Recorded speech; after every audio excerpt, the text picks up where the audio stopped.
Hello guys, welcome back to another quick MPPSC prelims video. So in today's video we are going to discuss constitutional system of Madhya Pradesh, and under this we have Governor, Council of Ministers, Legislative Assembly and High Court. So today we are going to take up Legislative Assembly. Okay. So this unit is very important because direct factual questions are being asked from this unit and you have to do this unit thoroughly. Now, in Legislative Assembly, around what topics do we have to concentrate on? So, after analyzing previous year questions, जो आपको भी करना चाहिए, you will find that mostly questions are being asked from chief ministers. Okay, speaker is a very hot topic with regards to MPPSC. A lot of questions are being asked from speaker. घुमा फिरा के पूछते हैं ना. Third one is pro tem speaker and fourth one is deputy speakers, and not to forget governor also. PSC क्या कर रहा है बेसिकली, इन ही टॉपिक्स के अराउंड वो आपको घुमा फिरा के क्वेश्चन पूछता है ना, और ये फैक्चुअल क्वेश्चंस रहते हैं तो आपको थोड़ा डीप में पढ़ना पड़ेगा और याद करना पड़ेगा, बिकॉज ये क्वेश्चन आपके गलत नहीं होने चाहिए. मैं आपको एक एग्जांपल भी देता हूँ जो पिछले साल पीएससी ने क्वेश्चन पूछा था. आप देख सकते हो question number 78, who among the following has held the office of pro tem speaker, speaker and deputy speaker. So एक क्वेश्चन से ही सीधे 3 टॉपिक्स आपके उसने चेक करे कि आपने प्रिपेयर करे हैं कि नहीं, है ना. So hence we need to make sure we prepare thoroughly this topic. Today we are going to discuss Speaker of Madhya Pradesh, okay, Assembly. So without wasting much time, let's start. In today's video we are only going to take up 5 speakers and discuss them in detail. Okay, so first one is Pandit Kunjilal Dubey. Okay, so ये कहाँ से थे आप इनका ये जान सकते हैं कि he belong to नरसिंहपुर. ठीक है, ये नरसिंहपुर से थे बेसिकली, और इनका tenure was the longest tenure जो भी किसी स्पीकर का रहा है एमपी में. सो अनदर फैक्ट आप जो इनका याद रखेंगे कि इनका लॉन्गेस्ट टेन्योर रहा है as a speaker in MP. ठीक है, ये 2 फैक्ट आपके इनसे रेडी हो गए पंडित कुंजीलाल दुबे के.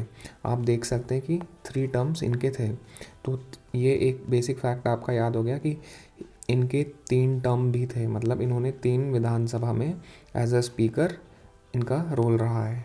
First, second as well as third, all the way from 1957 to 1967. सीधे सीधे 10 साल ये स्पीकर रहे हैं. ठीक है, एक और इम्पॉर्टेंट इन्फॉर्मेशन जो है इनकी कि he was also the finance minister.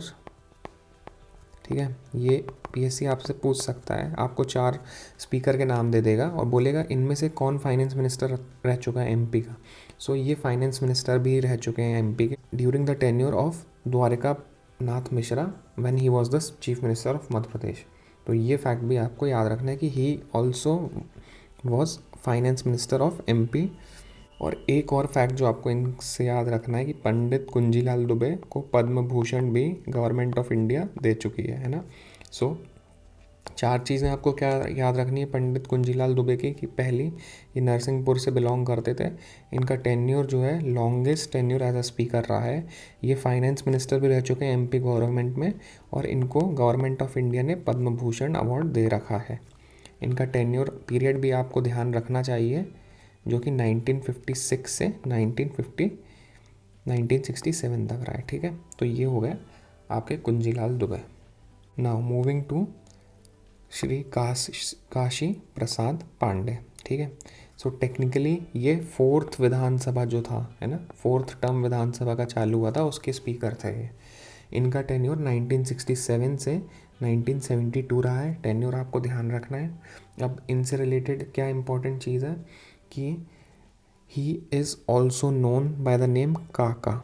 ठीक है, तो ये देखिए आपको, ये शायद ही आपको पता होगा.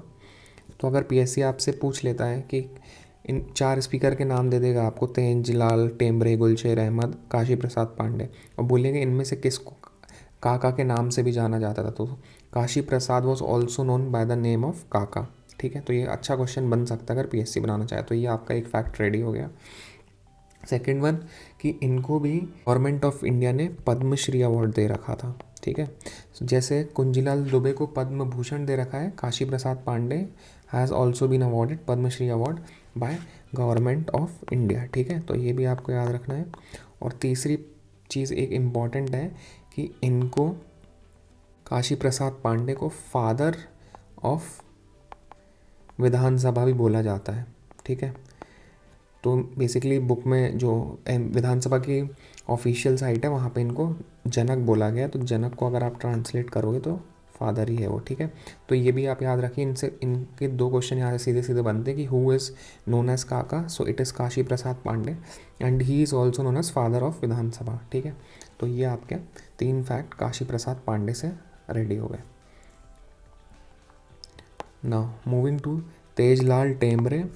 तो इनसे आपको ज़्यादा कुछ इनका डिटेल याद नहीं रखनी है, सिर्फ आपको ये याद रखना है। आप देख सकते हो कि इनका टेन्योर 25 मार्च 1972 से 10 अगस्त 1972, तो इनका शॉर्टेस्ट टेन्योर रहा है, ठीक है।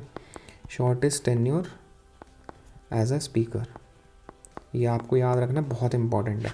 Longest is Kunjilal Dubey and shortest is Tejlal Tembhare, ठीक है। और आप ये भी देख सकते हो कि फिफ्थ में जो फिफ्थ विधानसभा है, ये पंचम विधानसभा आप देख रहे हो, फिफ्थ विधानसभा, इसमें 2 स्पीकर रहे हैं। तो आपको ये भी याद रखना है कि पीएससी आपसे पूछता है कि इन द फिफ्थ विधानसभा match the following speakers who were there, ठीक है। आपको पैर दे देगा, गुलशेर अहमद और तेजलाल टेमरे, यज्ञदत्त शर्मा और रामकिशोर शुक्ला। तो आपको याद रखना पड़ेगा कि जो फिफ्थ विधानसभा थी उसमें 2 स्पीकर थे, उसमें से एक थे Tejlal Tembhare and second one was Gulsher Ahmed, ठीक है, जिनके बारे में we are going to discuss in the next video. अच्छा चलो, इसी वीडियो में आपको बता देता हूँ, इनका ज़्यादा कुछ है नहीं गुलशेर अहमद का।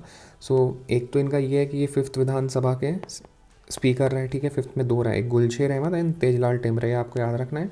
और इनका एक बहुत इंपॉर्टेंट है गुलशेर अहमद का कि he was also the governor of Himachal Pradesh, है ना। ये बहुत इंपॉर्टेंट फैक्ट है और ये पीएससी इस साल पूछ भी सकता है, क्योंकि जो लास्ट ईयर पीएससी का पेपर था उसमें उसने पूछा था कि शायद कौन से सीएम दूसरे स्टेट के गवर्नर रह चुके हैं ना। तो ये आपसे पूछ सकता है, सीधे सीधे आपको पूछेगा कि विच स्पीकर, 4 स्पीकर के नाम दे देगा, has also been the governor of Himachal Pradesh, ठीक है। तो आपको याद रखना है कि गुलशेर अहमद हिमाचल प्रदेश के गवर्नर भी रह चुके हैं। सो ये बहुत इंपॉर्टेंट फैक्ट है जो आपको अपने दिमाग में याद रखना है ना। So with this we come to the end of this short video, and in the next video we are going to discuss further speakers of Madhya Pradesh Assembly. And if you learned something new, please make sure to like the video and subscribe to the channel for more such interesting content on MPPSC prelims examination. Thank you and have a nice day.